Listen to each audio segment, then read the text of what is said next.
I slid the red folder under the Christmas tree. "We took a family vote," my sister said, her voice sweet with cruelty. "Amelia is not our sister anymore." After 7 years of being their personal ATM, that was the last straw. My mom's smile dropped the moment she saw the look in my eyes. Family trees can be pruned, and the laughter around the room froze midair as they realized what I'd done. It's me, Amelia Morgan, and for 7 years, I was my family's walking ATM. I paid their debts, funded their dreams, and never asked for a thing in return. But that all changed one Christmas morning when my sister, Stephanie, looked me dead in the eye and, with a chilling smile, announced, "We had a family vote. Amelia is no longer our sister." The words hit me like a physical blow, freezing the air in my lungs. But what they didn't know was that I was ready. The moment their cruel laughter filled the room, it died instantly as I calmly placed a simple red folder beneath our Christmas tree. Growing up in a regular middle-class neighborhood in Boston, I never imagined my family would someday see me as nothing more than a convenient resource. We lived in a modest 2-story house, nothing fancy. Dad was an engineer, Mom a beloved elementary school teacher. Stephanie, 3 years younger, was the pretty, popular one, Mom's charm personified. Drew, 5 years my junior, was the baby, coddled and always expecting things to just work out. Everything changed when I was 16. Dad announced he was leaving, utterly blindsided by his affair with his administrative assistant. The divorce was a nightmare, bitter and financially ruinous. Dad moved across the country, and while his child support payments came, they barely scratched the surface. Mom struggled to keep us afloat on her teacher's salary. "We have to stick together now," Mom would say, squeezing my hand. "Family is all we have." Those words, so comforting then, became the chains that bound me for years. Mom changed after the divorce. The warm, nurturing teacher became brittle, calculating. 2 years later, she married Jack Thompson, a quiet, passive insurance guy who seemed to have no opinions of his own. He moved in, staying out of family matters, just nodding along with whatever Mom decided. "Jack's a provider," Mom explained when I questioned why she married someone she didn't love. "We need stability, Amelia. You'll understand when you're older." While my siblings floundered, I channeled my pain into achievement. I studied obsessively, joined every academic club, and secured a full scholarship to Boston University's business program. At my high school graduation, as I gave the valedictorian speech, my family applauded politely. "We're so proud," Mom said later. "You've always been the smart one." Looking back, there was a speculative quality in her tone that day, something I didn't recognize until years later. It was the sound of someone assessing an asset. College was a blur of classes, part-time jobs, and internships. I lived in a cramped dorm while Stephanie impulsively chose an expensive private liberal arts college, requiring Mom and Jack to take out massive loans. Drew barely finished high school, bouncing between retail jobs and vague tech ambitions. My hard work paid off when I landed a full-time job offer at a prestigious financial firm right after graduation. At 22, I was earning $75,000 annually, more money than I'd ever dreamed of. 3 weeks into my new job, the first request came. Mom called, her voice tight with worry.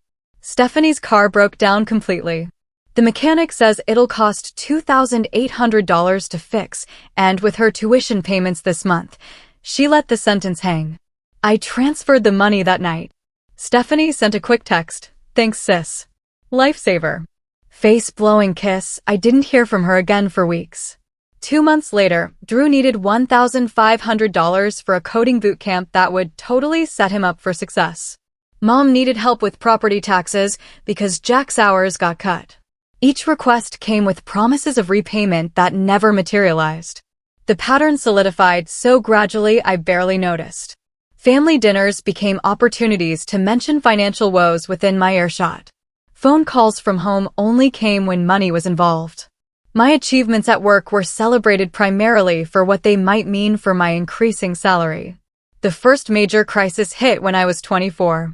I'd gotten a promotion and a substantial raise. Mom called in tears. "They're going to foreclose on the house, Amelia.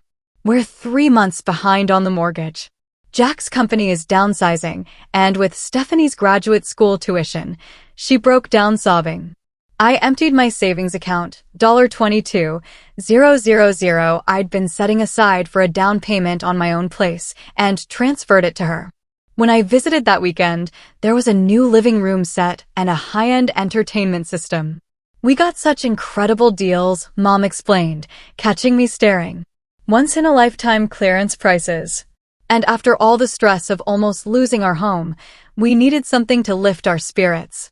That night, I overheard Stephanie talking to a friend on the phone about her upcoming spring break trip to Cancun. Mom and Jack totally hooked me up, she laughed. They said with everything I'm going through with grad school stress, I deserved a break. I said nothing. The pattern was set. I was the provider, the safety net, the responsible one who would always fix their problems. And they were the deserving ones, entitled to whatever comforts and luxuries they desired, regardless of financial reality. Blood is thicker than water, Mom would remind me whenever I hesitated about a request. We're family. We're all we've got. By my 28th birthday, I hadn't taken a vacation in 3 years because every spare dollar went to someone else's emergency. I lived in a small one-bedroom apartment while funding Stephanie's graduate studies and Drew's latest business idea, a social media app that never made it past the planning stage. I was building their dreams while putting mine on indefinite hold. But still, I told myself they were family and family comes first. As my career advanced, so did my family's financial demands. By 26, I was a senior financial analyst with a salary of $98,000, yet I had less disposable income than when I'd started. The requests had evolved from occasional emergencies to regular expectations. The September after my promotion, Mom called, her voice tight. I've gotten myself into a bit of trouble with the credit cards, she confessed. I didn't want to worry you, but it's gotten out of hand. How much, Mom? I asked, already opening my banking app. $15,000, she whispered. The interest is killing me, Amelia. I can't sleep at night. I transferred the money immediately, along with a spreadsheet I'd created to help her budget. She thanked me profusely, promising to be more careful. 2 months later, I saw photos of a newly renovated kitchen on social media. When I asked about it, Jack mumbled something about necessary repairs, while Mom quickly changed the subject. Drew's financial crisis came next. At 27, he'd finally found his true calling, a subscription box service for craft beer enthusiasts. He needed $20,000 for initial inventory and website development. This is different from my other ideas. Ames, he insisted, using my childhood nickname for the first time in years. I've done the research. These subscription services are booming right now. Do you have a business plan? I asked. Financial projections? Marketing strategy? He slid a few crumpled papers across the table, vague outlines and optimistic sales forecasts with no real data. Despite my reservations, I wrote him a check, drawing from my 401k and paying the early withdrawal penalty. It's a loan, I said firmly. With interest. I need to see monthly payments starting in 6 months. Absolutely. Drew agreed, his relief palpable. You're the best, sis. I won't let you down this time. 6 months came and went with no payment. When I brought it up, Drew became defensive. Business takes time to grow, Amelia. God, not everything is about spreadsheets and ROI. Some of us are trying to build something meaningful. His beer subscription service quietly folded 8 months later. The $20,000 was never mentioned again. Then came Stephanie's wedding. She'd met Gregory, a pharmaceutical sales rep, during her final year of grad school. After a whirlwind 6-month romance, they were engaged. Stephanie envisioned a fairy tale ceremony at the Langham Hotel in Boston, no expense spared. We've already put deposits down on everything, Mom explained over lunch. The venue, the caterer, the band, but Greg's parents can only contribute so much, and with our financial situation, how much? I asked, my voice flat. Mom slid an itemized budget across the table. The total at the bottom, $35,000. I know it's a lot, Mom said quickly, but this is Stephanie's special day. She's always dreamed of a beautiful wedding. I stared at the list, $10,000 for flowers alone, custom-designed invitations, a designer dress flown in from Paris. What about my special days, Mom? I asked quietly. What about my dreams? Her expression hardened momentarily before softening into practiced concern. Oh, honey, you'll have your turn. But you've always been so independent, so career-focused. Stephanie needs this. You know how important appearances are to her. I signed the check. At Stephanie's wedding, I sat at a table with distant cousins while Mom, Jack, and Drew were at the head table with the bride and groom. During her speech, Stephanie thanked her parents for making this day possible and her new in-laws for their generous contribution. My name wasn't mentioned. That night, I started the red folder. It was a simple cardboard file where I documented every loan, every gift, every financial contribution I'd made to my family over the years. Each entry included the date, amount, stated purpose, and any promises of repayment. The total made me physically ill, $127,000 in just 4 years, not including smaller gifts and regular help with monthly expenses. By my 29th birthday, the mortgage payments had become my responsibility too. Jack had been laid off again, though I'd begun to suspect he simply wasn't looking for work very hard. Mom had reduced her teaching hours to part-time, citing stress and fatigue. Drew had moved back home after his failed business venture and contributed nothing. Stephanie and Greg bought a beautiful colonial in a prestigious neighborhood, somehow affording a lifestyle that should have been well beyond their means. I attempted to establish boundaries during a family dinner in April. I need to start prioritizing my own financial future, I explained carefully. I'm happy to help in emergencies, but I can't continue to be the primary support for everyone. The reaction was immediate and vicious. After everything we've done for you? Mom said, her voice quivering with manufactured emotion. I raised you alone after your father abandoned us. I sacrificed everything so you could succeed. We're family, Drew added. You don't turn your back on family.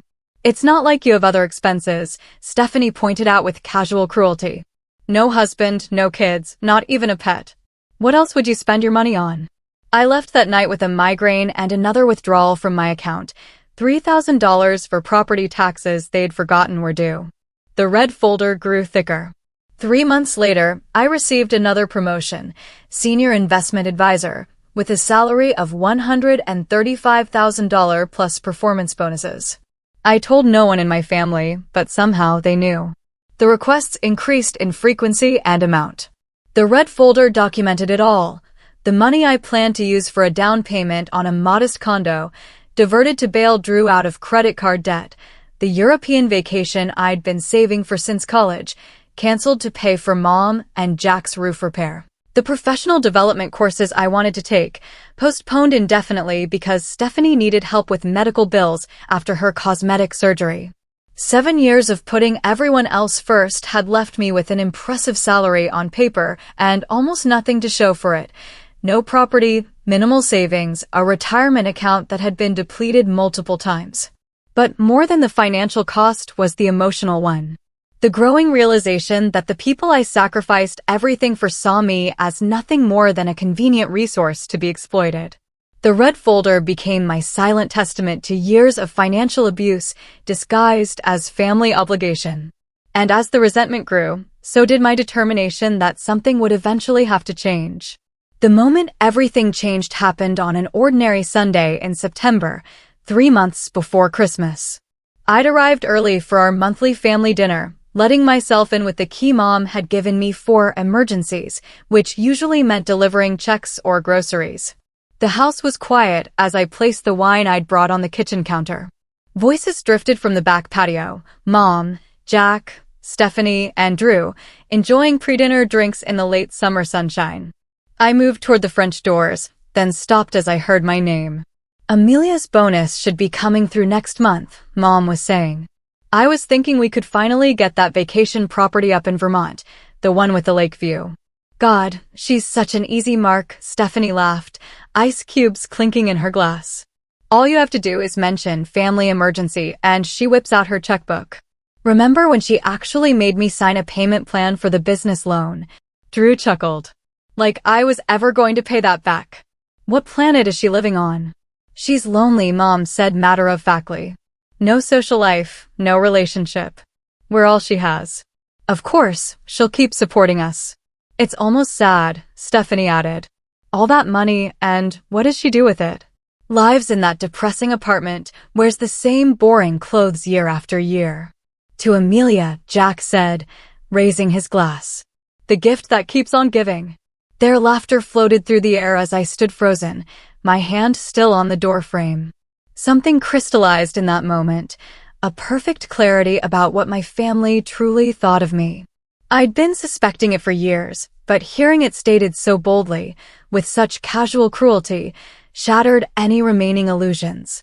I slipped out the front door without announcing myself and sat in my car, hands shaking on the steering wheel. 10 minutes later, I texted Mom that I had a migraine and wouldn't make it to dinner. She responded with a concerned message about taking care of myself and a reminder that Jack needed dental work they couldn't afford. That night, I couldn't sleep.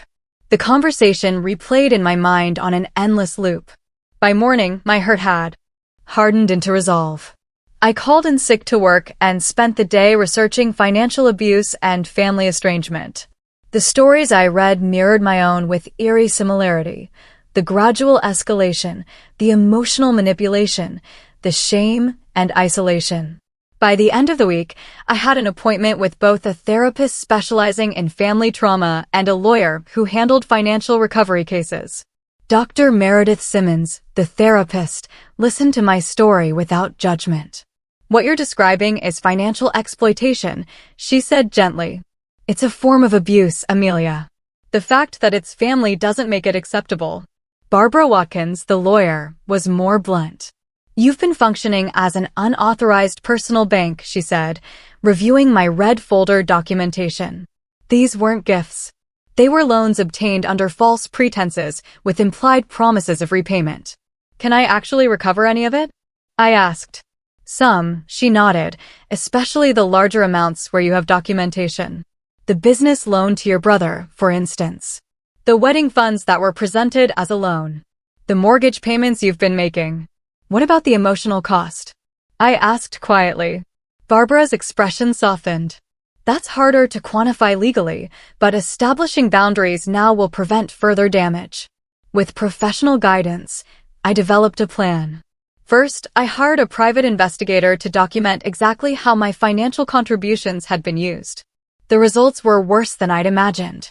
The PI's report revealed that Mom had a gambling problem, regularly visiting Mohegan Sun Casino and losing thousands.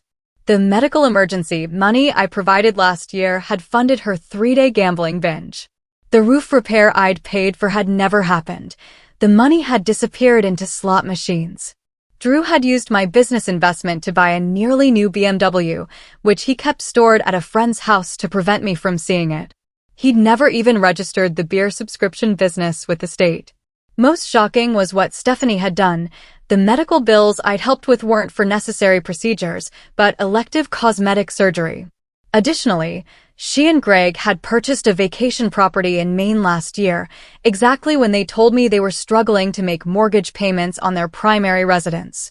The down payment amount matched precisely what I'd loaned them for their supposed financial emergency. Armed with this information and guided by my legal counsel, I spent October and November preparing.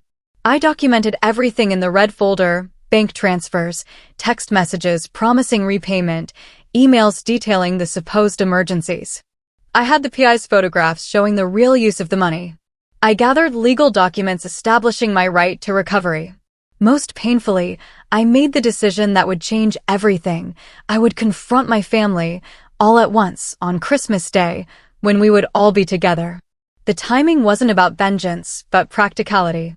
It was the one day I could guarantee everyone's presence without arousing suspicion. As Christmas approached, my family's behavior followed the usual pattern. Mom called with hints about financial struggles during the holiday season. Drew mentioned needing a little help with a new business idea. Stephanie complained about the cost of hosting Christmas dinner at her house. I responded with non-committal sympathy, but no offers of money.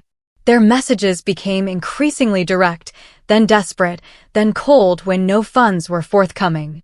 3 days before Christmas, Stephanie called to announce that we've decided Christmas would be at Mom's house instead of hers, and I should bring the ham and wine. I agreed without argument. What they didn't know was that I'd already purchased thoughtful gifts for everyone, the last I would ever give them.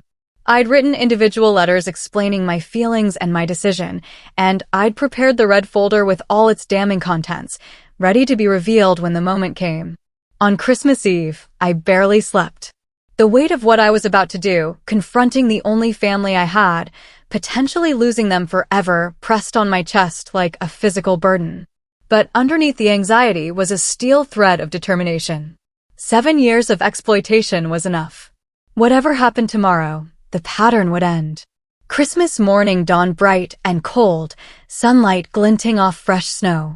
I dressed carefully in a crimson sweater and charcoal slacks, professional but festive. The carefully wrapped presents filled a shopping bag. The ham and 2 bottles of expensive wine went into another. And the red folder, containing 7 years of financial and emotional manipulation, went into my leather messenger bag. I arrived at Mom's house precisely at 10 a.m. The driveway was already full.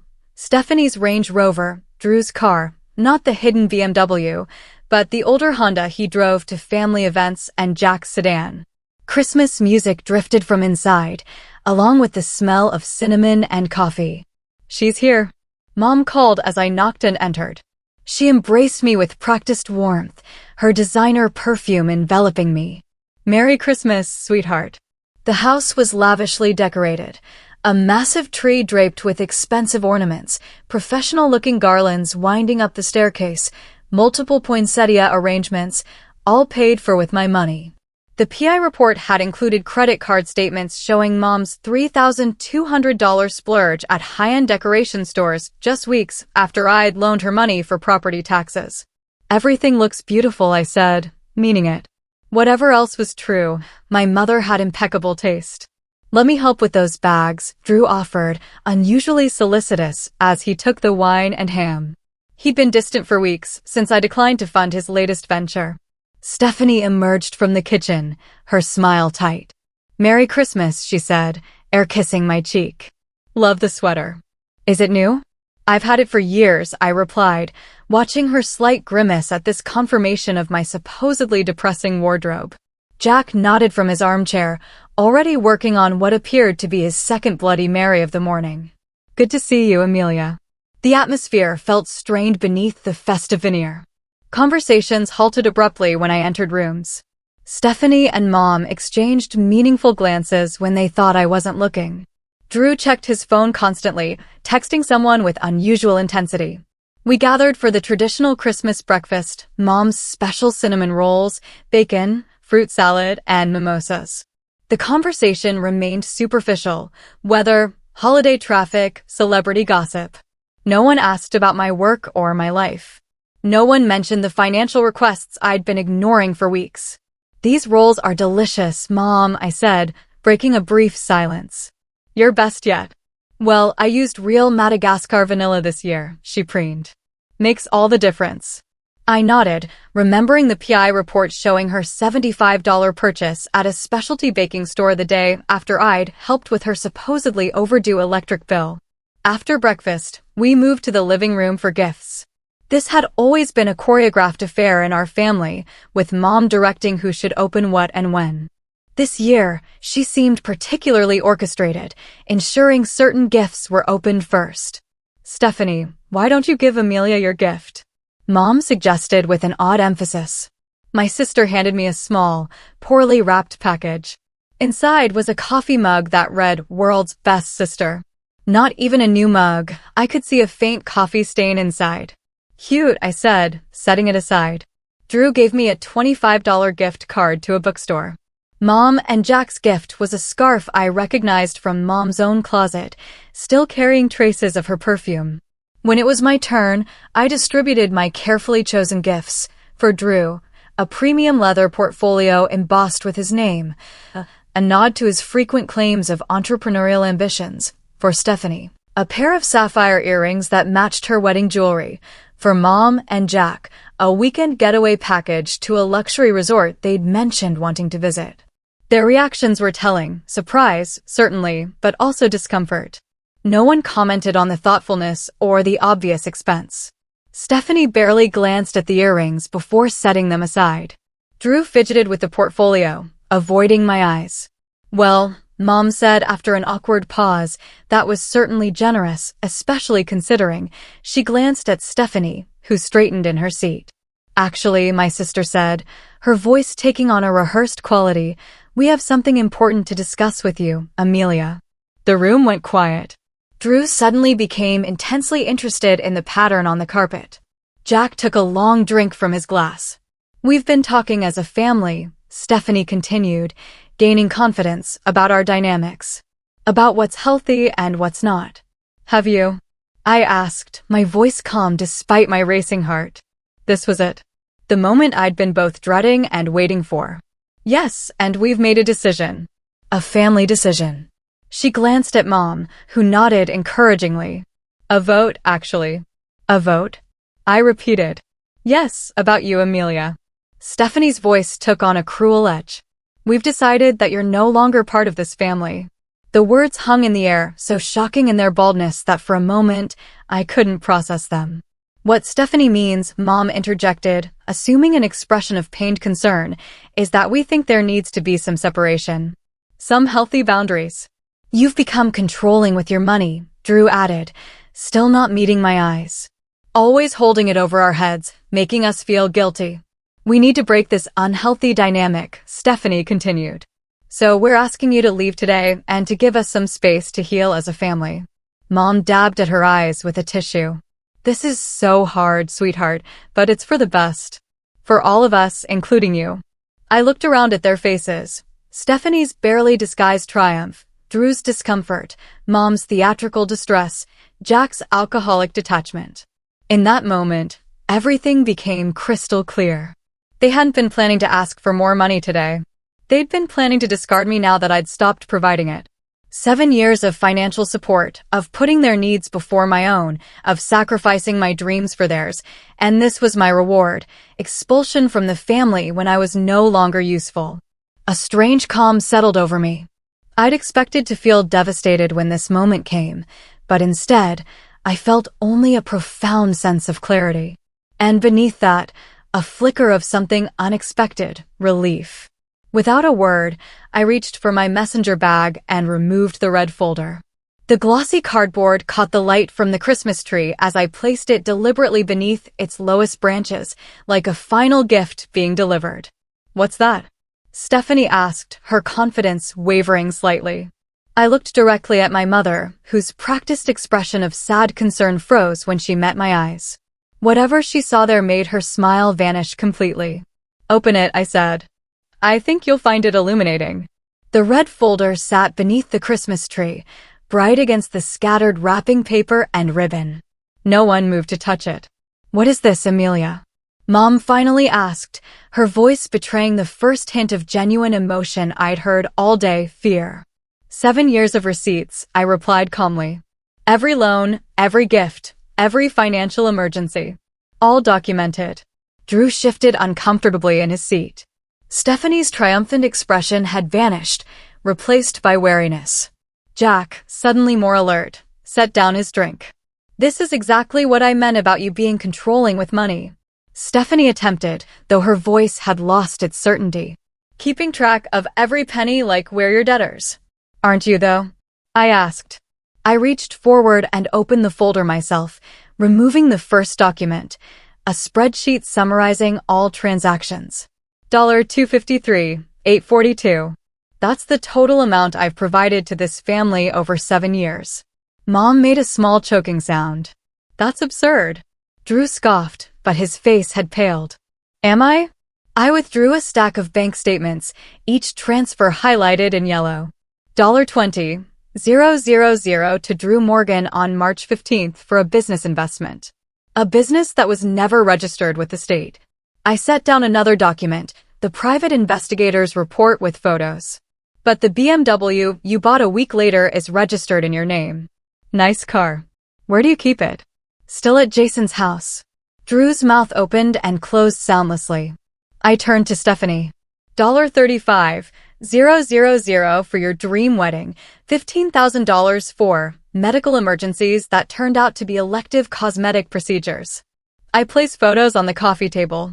This lovely cabin was purchased last June, exactly 3 days after you told me you might lose your house if I didn't help with the mortgage. Stephanie's face flushed dark red. You had us investigated? That's insane. That's stalking. No, Stephanie. That's due diligence. Something I should have practiced years ago. I turned to my mother. The gambling problem was a surprise, Mom. Mohegan's son must love you. Especially the high-stakes slots. Mom's hand flew to her throat. How dare you? Receipts, Mom. Casino ATM withdrawals. Loyalty program statements. All obtained legally, I assure you. Jack was staring at my mother, genuine shock on his face. Karen, gambling? What is she talking about? The look Mom gave me held real hatred. I turned to Jack. You didn't know about any of this? The money I've been providing wasn't just for household expenses. Last year alone, Mom lost over $40,000 at various casinos. That's a lie. Mom hissed, but her hands were trembling. I withdrew another document from the folder, a legal letter prepared by my attorney. This outlines the terms for repayment. I've been quite generous with the interest rates and timeline.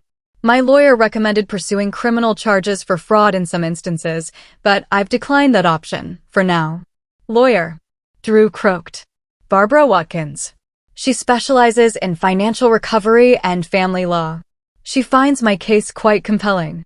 Stephanie had moved from shock to fury. You ungrateful bitch. After everything we've done for you. What exactly have you done for me, Stephanie? I asked quietly. Please enlighten me. What have any of you done except take and take and take? We're family. Mom snapped, falling back on her most reliable manipulation. Yes, you. Made that clear today when you voted me out of it. I reached into the folder again and removed a small digital recorder. This might interest you. A recording from September 12th of this year. I arrived early for Sunday dinner. I pressed play. Their voices filled the room. God, she's such an easy mark. All you have to do is mention family emergency, and she whips out her checkbook. Remember when she actually made me sign a payment plan for the business loan? Like I was ever going to pay that back. What planet is she living on? She's lonely. No social life, no relationship. We're all she has. Of course, she'll keep supporting us. It's almost sad. All that money, and what does she do with it? Lives in that depressing apartment, wears the same boring clothes year after year. To Amelia, the gift that keeps on giving. Their laughter, preserved digitally, echoed in the now silent room. Drew had gone pale. Stephanie sat rigid, her jaw clenched. Mom's face had crumpled into an expression of genuine fear. I wasn't at dinner that night, I said, unnecessarily. I heard enough. Jack was looking from Mom to Stephanie to Drew with growing horror. Is this true? All of it. No one answered him. I've spent 7 years believing I was helping my family, I continued, my voice steady despite the emotions churning inside me. 7 years of canceling my plans, delaying my goals, emptying my accounts, because you needed me. Because family comes first. I closed the folder gently. What I didn't realize until recently was that I wasn't helping. I was enabling. And you weren't family. You were users. You can't prove any of this, Stephanie said, but her voice wavered. Everything in this folder has been reviewed by my legal team. The loan agreements Drew signed, the texts and emails promising repayment, the documented pattern of financial exploitation. It's all admissible. Drew suddenly stood. Look, Amelia, this is all a misunderstanding. We appreciate everything you've done. We love you, you know that. Do I?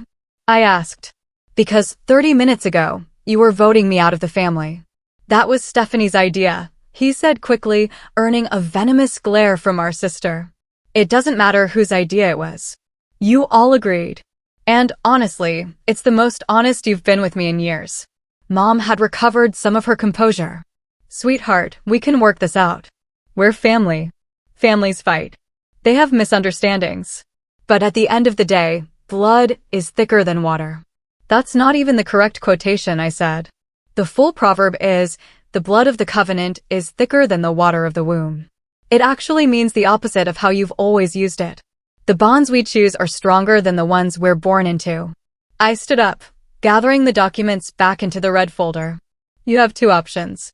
Option 1, you sign the repayment agreements, you commit to family therapy, you take responsibility for your actions. We establish healthy boundaries moving forward. I tucked the folder into my bag. Option 2, I file lawsuits against each of you for financial recovery. I provide evidence of fraud where applicable. I pursue this legally to the fullest extent possible. You would see your own family? Mom gasped. According to Stephanie, I don't have a family anymore. I lifted my bag onto my shoulder. You have until New Year's Day to decide. My lawyer will be in touch with the paperwork. Stephanie lunged to her feet. You self-righteous, calculating bitch. You think you're so much better than us. At least we know how to live. All you know is work and money. That's where you're wrong, Stephanie, I replied calmly. I know a lot about love, loyalty, and sacrifice. I've spent 7 years demonstrating those qualities. What I finally learned is that they need to be reciprocal to be meaningful. I turned to leave, then paused. One more thing. The gifts I gave you today? They're paid for. No strings attached. Consider them a parting gesture and a reminder of what genuine generosity looks like. As I walked to the door, Drew called after me, Amelia, wait. Can't we just talk about this? I turned back one last time, taking in the scene. The beautiful Christmas decorations, the expensive gifts, the faces of the people who had been the center of my world for so long. We're done talking, I said quietly. The red folder has said everything that needs to be said. The door closed behind me with a soft click. That should have been the end. A period at the end of a very long sentence. But I didn't even make it to my car before the front door flew open behind me. Stephanie stormed out, still in her slippers, her face flushed with anger. You can't just drop a bomb like that and walk away, she shouted, her breath clouding in the cold air. I turned to face her, snow crunching beneath my boots. I didn't drop a bomb, Stephanie. I presented evidence. There's a difference. Drew emerged next, followed by Mom, and finally Jack, who looked shell-shocked. They formed a small, defensive cluster on the front porch, united as always against the outside threat, even when that threat was the person who had kept them financially afloat for years. Let's all calm down and discuss this rationally, Drew said, assuming the mediator role he occasionally adopted when it suited him. Come back inside, Amelia. It's freezing out here. I'm not interested in another discussion where you gaslight me and manipulate my emotions, I replied. I've said what I needed to say. The documentation speaks for itself. This is about money, Mom said, her voice taking on the wounded quality she'd perfected over the years. It's always been about money with you, keeping score, tracking every penny. This isn't about money, I interrupted. It's about respect, appreciation, honesty. Things that have been noticeably absent from our relationship. So you're willing to destroy your family over some misunderstandings? Stephanie demanded. You destroyed this family, I said quietly. Each time you took advantage.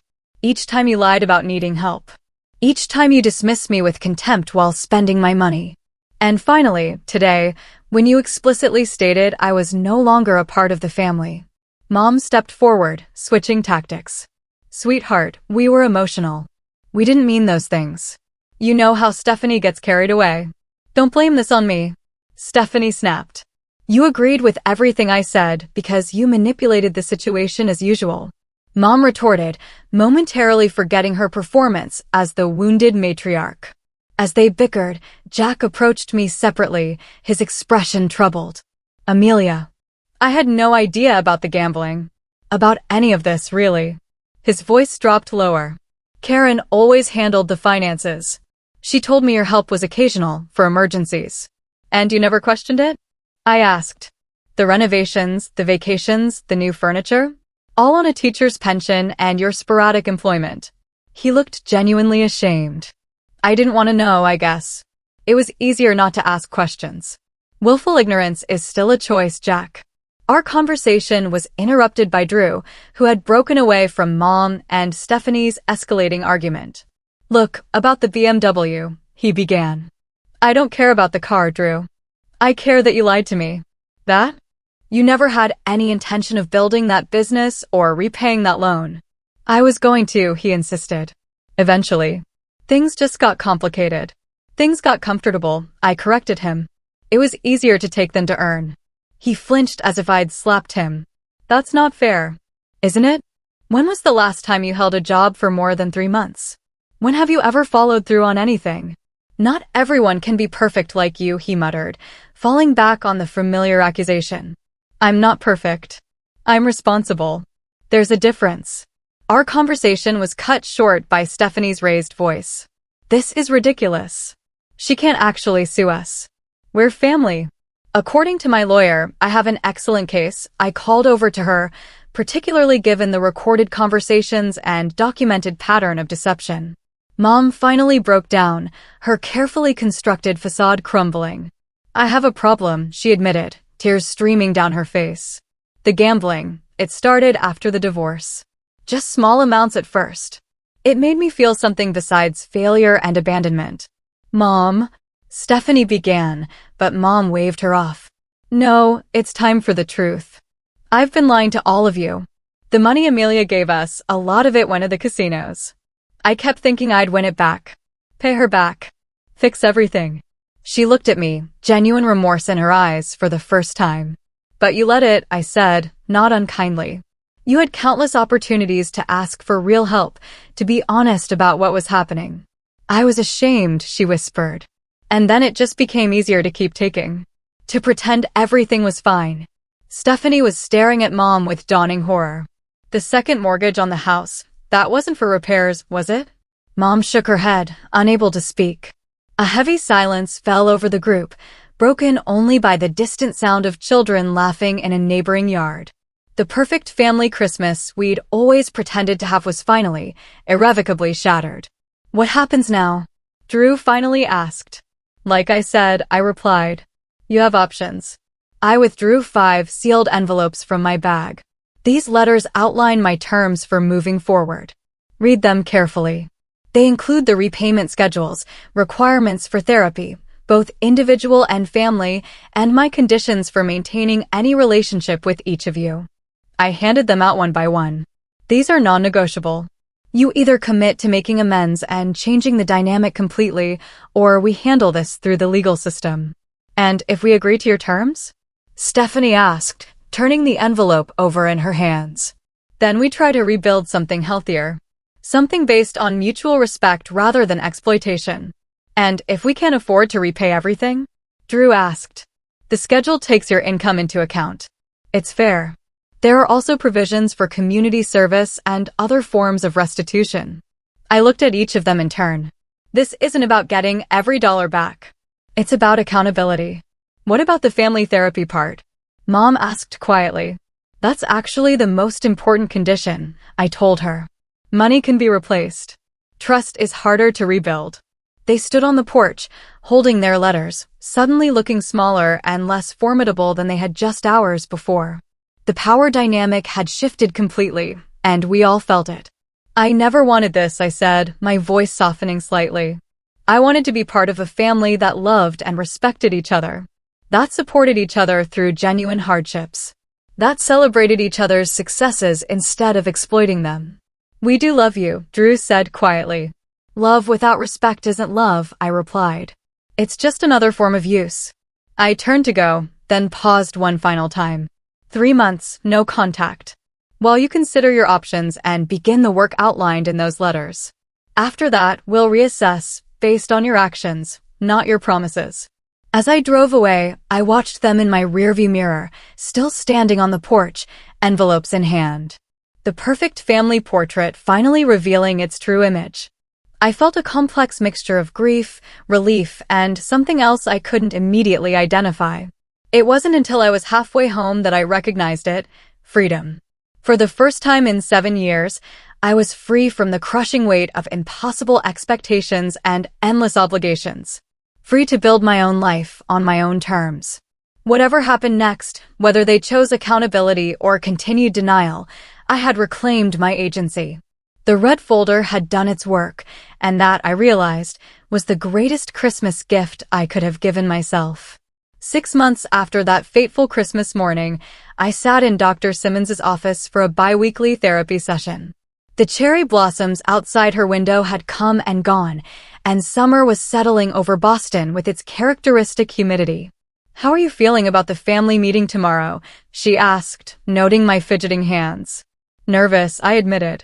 "It's been 3 months since our last structured interaction. A lot has changed." "Indeed it has," she agreed. "Let's talk through your boundaries again."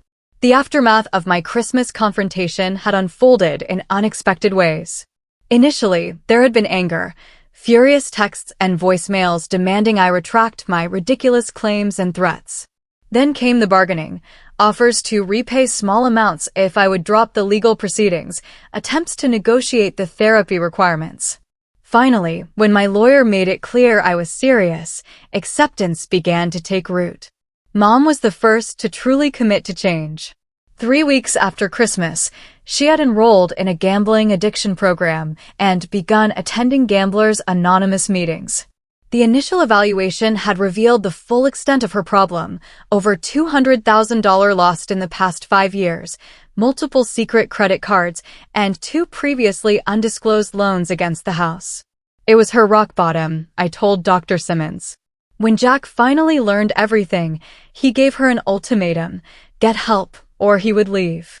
And how has her recovery been progressing? 6 months sober from gambling. She's working with a financial counselor in addition to her addiction specialist. She's even taken a full-time teaching position again to help with the repayment plan. The financial resolution had been complex, but necessary. Under my lawyer's guidance, we had established legally binding repayment agreements with each family member. Mom and Jack had sold their vacation timeshare and second car. Drew had finally sold the BMW. Stephanie and Greg had reluctantly put their main property on the market. "And your brother? You mentioned some positive developments there." I nodded, allowing myself a small smile. Drew completed that vocational training program. He's been working as an IT support specialist for 3 months now, his longest continuous employment since college. That must be gratifying to see. It is. He's different somehow, more grounded. He told me last week that the structure and accountability have been good for him, that he actually feels proud of himself for the first time in years. Not all the changes had been positive. Stephanie had complied with the financial terms, but remained angry and resistant to the therapeutic process. She attended the required family sessions, but participated minimally, treating them as an ordeal to be endured rather than an opportunity for growth. "And your relationship with Stephanie?" I sighed. "Still strained. She sees me as the villain in all this, the one who destroyed the family dynamic instead of the one who exposed it. That's not uncommon in these situations. Often, the person who breaks the pattern of dysfunction becomes the target of resentment." I know. I'm trying to accept that we may never have the relationship I once hoped for. Outside of my complicated family healing, my personal life had flourished in unexpected ways. Freed from the financial burden of supporting multiple households, I had finally purchased my own condo, a sunny 2-bedroom in Cambridge with a small balcony perfect for the container garden I'd always wanted to cultivate. I joined a book club and a hiking group, building friendships with people who expected nothing from me but my company and conversation. I'd even begun dating Michael, a kind and thoughtful architect I'd met at a fundraiser for the financial literacy program where I'd started volunteering. "You've created quite a life for yourself these past 6 months, Dr. Simmons observed. "It feels like my life," I replied. "For the first time, it actually feels like mine." The family therapy sessions, facilitated by Dr. Carter, had been challenging but illuminating. We had mapped the patterns of our dysfunction, examined the roles we had each played, and begun the painful process of establishing healthier ways of relating to one another. "I never realized how much I'd been shaped by Dad's abandonment," I explained, "how I'd tried to fill that hole by making myself indispensable to everyone else. How I'd equated financial support with love because I didn't know how else to express it, and they didn't know how else to receive it. Systems developed to serve a purpose, even if that purpose ultimately becomes destructive," Dr. Simmons added. The legal aspect of our situation had been resolved more smoothly than I'd anticipated. Once my family realized I was serious about pursuing legal action if necessary, they had cooperated with the structured repayment plan. Monthly payments came consistently, if not always cheerfully. The total amount would never equal what I'd given over the years, but the acknowledgement of the debt was, in many ways, more important than the money itself. Tomorrow's meeting will be different, I said, thinking aloud. It's the first time we'll be gathering informally since Christmas. No lawyers, no therapists. Just family having dinner together. And you've established clear boundaries for the interaction? Yes. Neutral location, a restaurant downtown. Tower time limit. No discussion of financial matters outside the established agreements. Everyone is responsible for their own transportation and expenses. Dr. Simmons nodded approvingly. And your internal boundaries?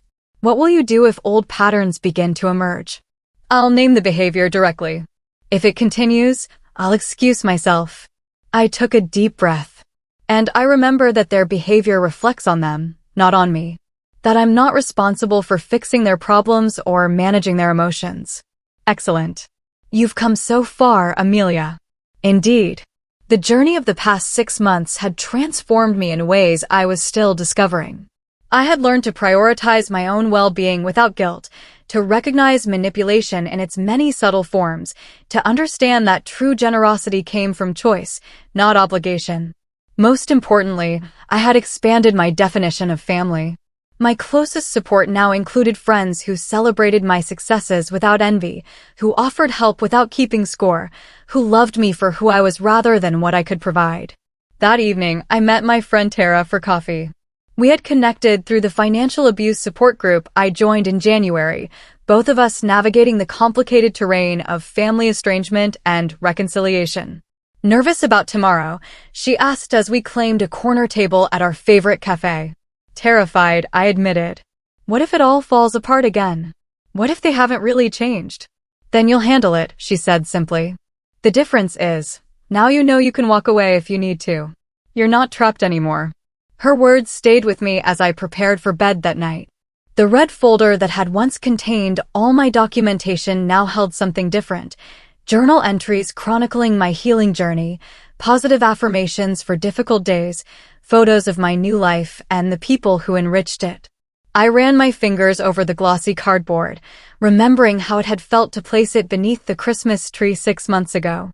The folder had served its purpose, transforming from an archive of exploitation to a testament of growth. My first Christmas after the confrontation would look very different from any holiday I'd known before. Whether tomorrow's dinner led to deeper healing or confirmed that some distances couldn't be bridged, I would celebrate the season on my own terms, perhaps with Michael and the friends who would become my chosen family, perhaps in the peaceful solitude of my new home. Perhaps even with some members of my biological family if our healing continued. The path forward remained uncertain, but for the first time in my adult life, that uncertainty felt like freedom rather than fear. I had learned that standing up for myself wasn't selfish, but necessary. That boundaries weren't walls, but vital definitions of where I ended and others began. That love without respect was just another form of use. Most importantly, I had discovered that the greatest gift I could give myself was the courage to reveal the truth, whatever the consequences. The red folder had been just the beginning. The real story was what happened after, the painful, beautiful process of rebuilding a life based on authenticity rather than obligation. As I drifted toward sleep, I felt gratitude wash over me, not for what I had lost, but for what I had found, myself, my voice, my boundaries, my worth. The red folder had changed everything, and I wouldn't have it any other way. Have you ever had to stand up to family members who took advantage of your generosity? I'd love to hear your stories in the comments below. Remember, setting boundaries isn't selfish. It's necessary for your well-being. If this story resonated with you, please hit that like button and subscribe to hear more stories of strength and personal growth. Share with someone who might need to hear that it's okay to put themselves first sometimes. Thank you for listening to my journey.